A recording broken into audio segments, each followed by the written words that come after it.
devoção significa prontidão. E esse relacionamento de prontidão é aquilo que nós temos para com o coração de Jesus. Portanto, a nossa relação com o coração de Cristo deve ser sempre permeada por essa nossa disponibilidade, tendo em vista que a primeira disponibilidade é a dele. Como diz São Paulo, antes que o amássemos, ele nos ama em primeiro lugar. Ser devoto do coração de Jesus não é simplesmente um romantismo, uma coisa piegas que nos leva a um sentimentalismo vazio e exacerbado. A devoção ao coração de Jesus é, antes de tudo, um modo de transformação real de vida. É um modo de convertermos o nosso coração, de conformarmos o nosso coração ao coração de Cristo. É fazer do nosso coração parecido, semelhante, configurado ao coração de nosso Senhor.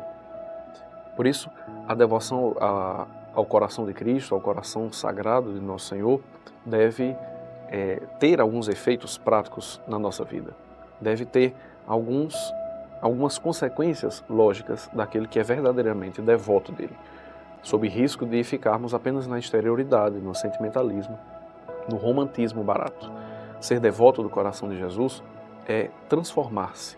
Ser devoto do coração de Jesus é ser, assim como ele diz em Mateus capítulo 11, versículo 28, aprender dele, ser manso e humilde, porque ele é manso e humilde de coração.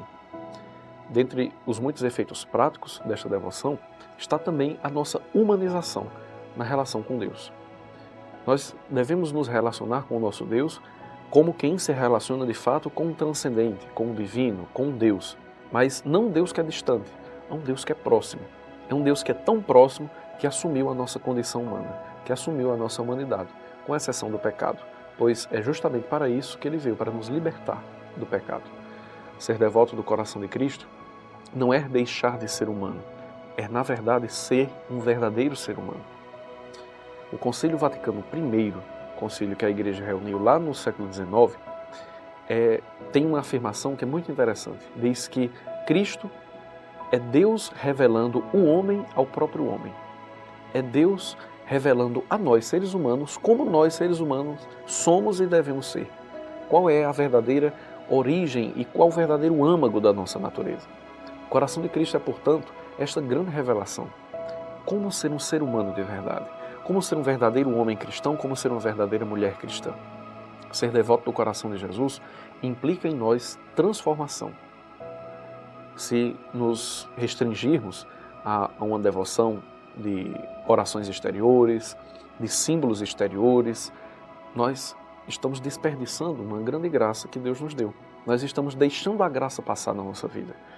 Ser devoto do coração de Jesus é agir com prontidão, é lutar e pedir ao Senhor a graça de que o nosso coração palpite junto com o coração dele. O grande objetivo dessa devoção é amar aquilo que Jesus ama e também rejeitar aquilo que Jesus rejeita. Em primeiro lugar, o pecado. Ser devoto do coração de Cristo é amá-lo, é aprender a amar Jesus nele, mas também amar a Jesus assim como ele nos amou, amando nos outros. Reconhecer que nos outros, assim como nós reconhecemos que na Eucaristia está a presença de Cristo, devemos também reconhecer, por analogia, que pelas próprias palavras do Cristo, ele também está presente no nosso próximo. Ele também está presente no nosso irmão. Ele está presente principalmente naqueles que são mais vulneráveis. Lá no capítulo 25 do Evangelho de São Mateus, versículos 31 a 46, Jesus vem falar que no último dia ele separará à direita aqueles que ele chama de ovelhas, à esquerda aquele que ele designa como bodes, como cabritos. Uns mansos, outros rebeldes. Uns souberam acolhê-lo, cuidar de Cristo no irmão.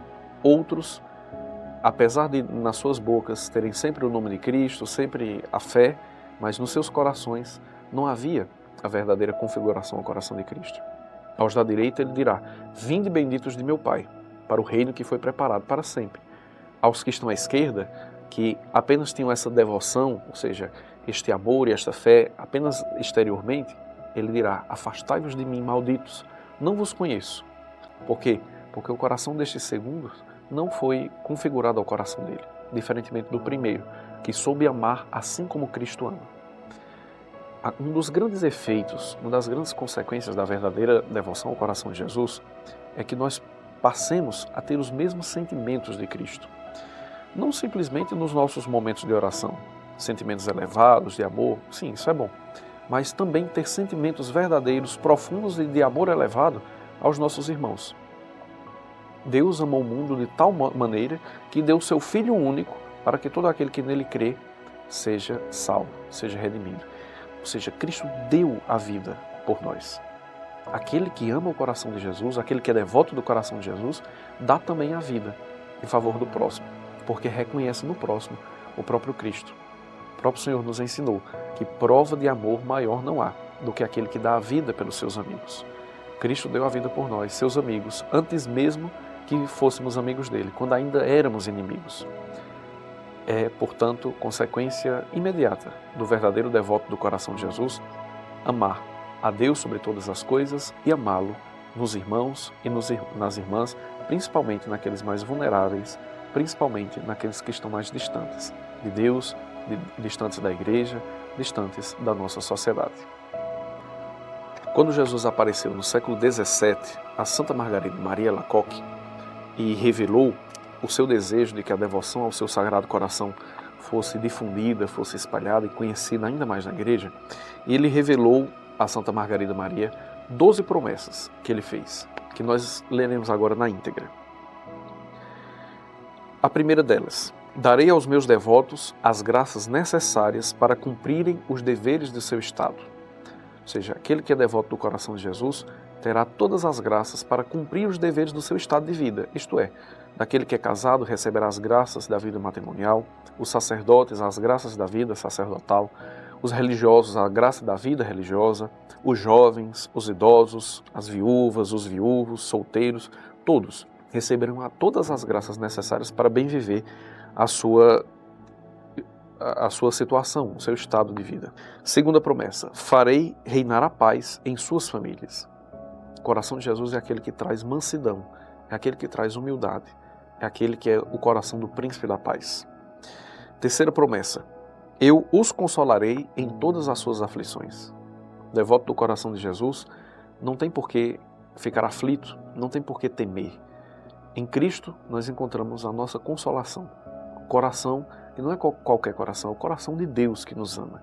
E esta consolação é suficiente para toda e qualquer aflição. Quarta promessa: serei o seu refúgio seguro durante a vida e, sobretudo, na hora da morte.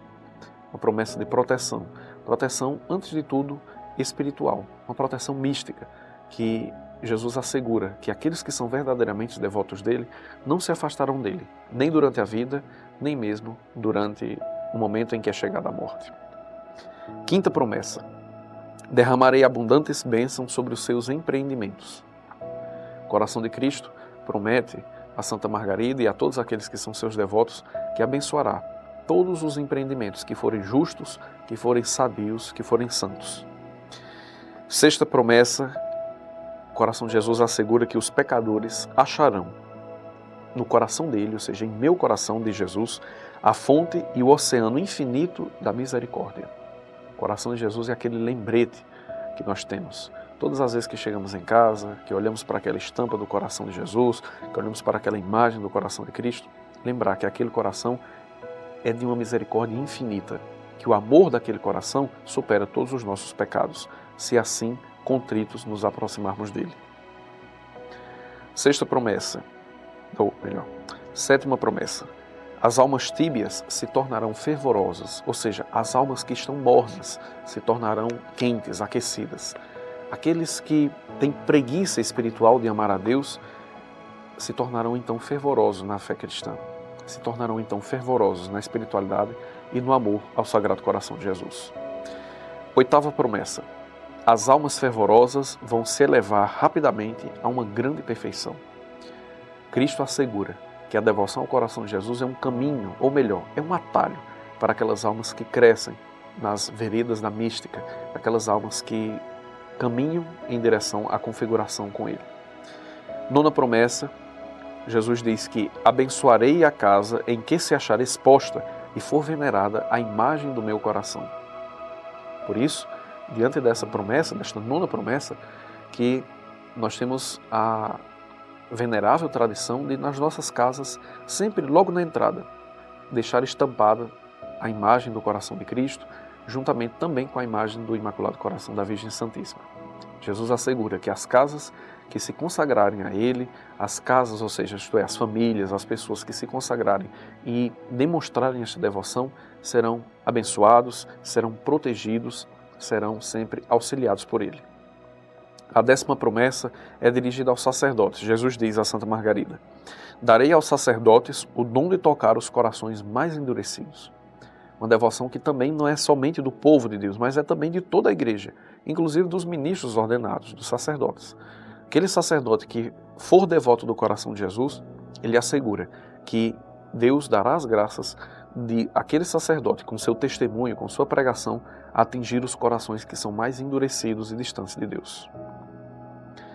11ª promessa, Jesus diz: as pessoas que propagarem esta devoção terão seus nomes escritos para sempre no meu coração e jamais serão apagados. Aqueles que espalharem a devoção da misericórdia, que espalharem a devoção da ternura, do amor, do carinho, da mansidão, da humildade, terão seus nomes inscritos no coração de Cristo, pois o coração de Cristo não é ingrato, mas ele reconhece que aqueles que difundem essa devoção são apóstolos seus, são continuadores da sua missão nele e por ele. Por fim, a 12ª promessa, Jesus diz: o amor todo-poderoso do meu coração concederá a graça da perseverança final a todos os que comungarem na primeira sexta-feira do mês por 9 meses seguidos. Esta última promessa é, na verdade, a instituição da prática que muitos devotos do coração de Jesus têm até hoje, principalmente por meio do apostolado da oração, que é a rede mundial de oração pelo Papa. Aqueles que comungarem nas 9 primeiras sextas-feiras, se confessarem, comungarem em estado de graça e fizerem essa comunhão reparadora, serão cumulados pela graça da perseverança final. No Evangelho, Jesus nos diz: quem perseverar até o fim será salvo.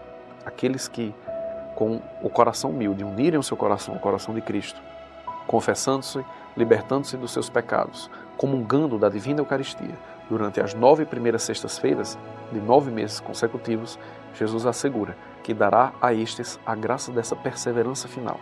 Ou seja, estes não se perderão se nesta devoção, neste itinerário de confissão, de comunhão, configurarem o seu coração ao coração dele.